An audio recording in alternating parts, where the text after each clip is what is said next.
This is my review of Patrick White's The Riders in the Chariot, or Riders in the Chariot, which is set in there's four main protagonists, but the bulk of the story takes part, or much of the story takes part, in this great big derelict house, Xanadu. As the book starts, we are with Mary Hare, one of the four main protagonists, as a child, and her father has inherited money, and he's built this house as a sort of statement of intent in belief in beauty and transcendence in a parochial and ugly world, and as a sort of a fuck you to his neighbours who rather despise it. It's beautifully drawn, I think. Despite the inevitable frustrations and migraines, life at Xanadu was never squalid. Out of its bower of rather unhappy exotic trees, out of its necklaces of rosebuds, the complexions of the blooms themselves protected by little parasols, which occupied practically the whole of the second gardener's time, aspired the lovely languid house. Round it they had trained wisteria, which at the height of the hares' glory had not attained to vulgar opulence, and which never failed to please the eye, in the same way as a feather boa on the right neck. In the spring, its heavy clovey scent invaded the great greenish rooms. The marble staircase and the malachite urns dissolved beneath the onslaught, and the gilded mirrors led by subtle receding stages far beyond the bounds of vision. By the time the story here proper starts, this house has been it's completely derelict, and Mrs. O'Hare, half mad, half mystical, stumbling through this house, lost really. She's isolated, she's sort of spiritually lost, and she's grasping at a higher understanding, and living in absolute squalor and a degree of sort of emotional desperation as well. She's greatly unloved by her parents, who have damaged her.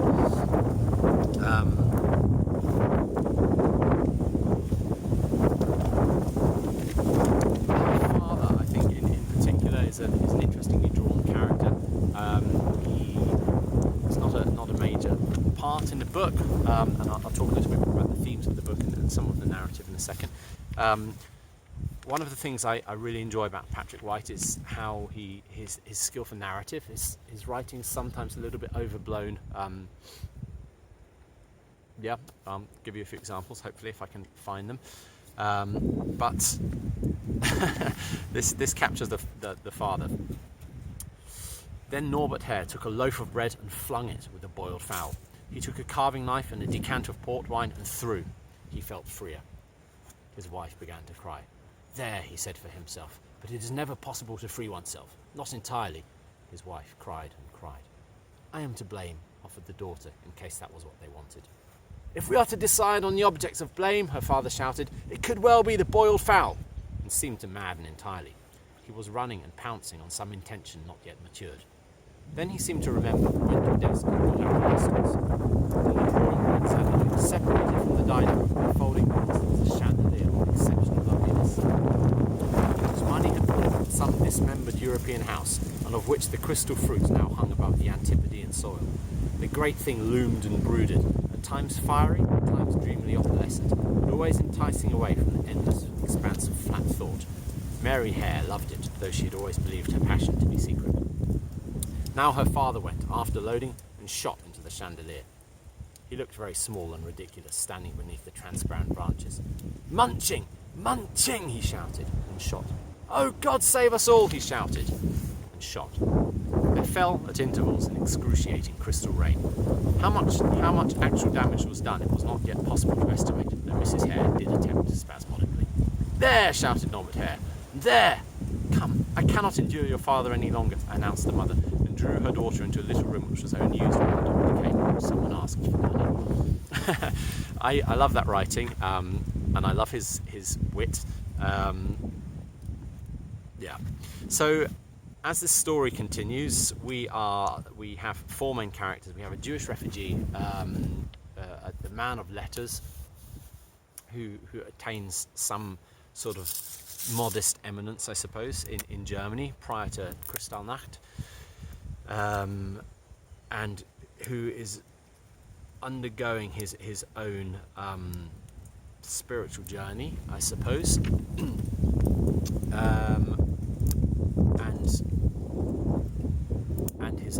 his own encounters with evil, which Patrick White, I think, he's not in a biblical way, not in a particularly hugely sort of not hugely structured way, but this book is in many ways a sort of subtle take on a timeless dichotomy, this timeless Manichaean clash between good and evil, but rendered in these tiny little moments. And as an author, I like him. I feel like he's a real humanist, with a sort of perhaps faintly mystical streak. And I like him for his compassion for his characters, and for his apparent belief in the power of small acts of both resistance and of kindness, which he does very elegantly, I think, and not very didactically. You're not getting something wedged down your throat. His writing, of course, as an author, is in many ways what makes this stand out. I'm going to find some examples of bits of the writing that I enjoy, and where he gets a little bit carried away. So this is Himmelfarb, the Jewish character arriving at a concentration camp. Nervous children were jollied by the adults, or the guards. Some of the latter were so good. Himmelfarb could remember cracking peasant jokes with honest German faces in the forest clearing and village street. Their voices expressed the good rasping crudity of earthen apples. Now, as they marshalled the new arrivals, their teeth were as white as split apples, their mouths running with the juices of persuasion. The turn of phrase I like, and the incongruity of the moments that he kind of brings up is very memorable somehow. He does sometimes get a little bit carried away with his writing, perhaps. It's still enjoyable, but it sort of teeters on the edge of becoming a little bit farcical. Here is somebody travelling across the city in a terrible state for whatever reason. The train was easing through the city, which knives had sliced open to serve up, with all the juices running, red and green and purple. All the syrups of the sundaes oozing into the streets to sweeten. The neon syrup coloured the pools of vomit and the sailors' piss. By that light, the eyes of the younger Gabardine men were a blinder blue, when not actually burnt out. The blue-haired grannies had purpled from the roots of their hair down to the angles of their pants, not from shame but from neon, as their breasts chafed to escape, from chamois leather back to youth, or else roundly asserted themselves like chamber pots in concrete. As for the young women, they were necessary. As they slung along or hung in a corner or on an arm, they were the embodiment of thought and melons. As if the thoughts of the Gabardine men had risen from the ashes behind their fused eyeballs and put on flesh at last, of purple and red and undulating green. And so he goes on and on. I think moments like that are sort of fairly few and far between in the book, which is why, for me, it's still actually a very powerful book. It's a powerful book for the inevitability, in a way, of persecution. I think is one of its main themes, and the banality with which that emerges, and the slow inevitability with which that emerges, this sort of great boiling underbelly of bestiality or evil in humanity. And the sort of couple of themes in the book is the role of art in depicting that, and the artist in this book he's stymied by his inability to speak out and avert some of the acts that he sees, and he's left resorting to sort of quite forlornly trying to capture it in art. And in this particular work, that's an almost pitiful act. It's still a necessary act, but it's a faintly pitiful one for the author. In another of Patrick White's books, the first one of his that I read, which I picked up from the same second-hand bookshop where I got this, The Vivisector, the role of the artist is much more important and sort of much more transcendental, and I think The Vivisector in a way is a better book. It's a more considered book, and the role of the artist is better drawn. But yeah, one of the themes in the work. What else can I pull out for you? Right, bear with me a second. Two of the most malicious characters in the book are women. A couple of one is a maid, and another is a woman. Both of them have been neglected by their children in a way, and they're sort of trying to make do. And they are the epitome of sort of petty grievance, and grudging and judgmentalism, and from that begins to emerge something worse. I do wonder a little bit about Patrick White's relationship with women. There's the faintest hint of misogyny, I think, in his works. It's not pronounced, but it is perhaps there.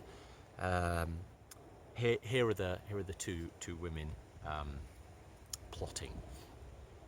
As tea and contentment increased understanding of each other, as well as confidence in their own powers, it was only to be expected that two ladies of discretion and taste should produce their knives and try them for sharpness on weaker mortals.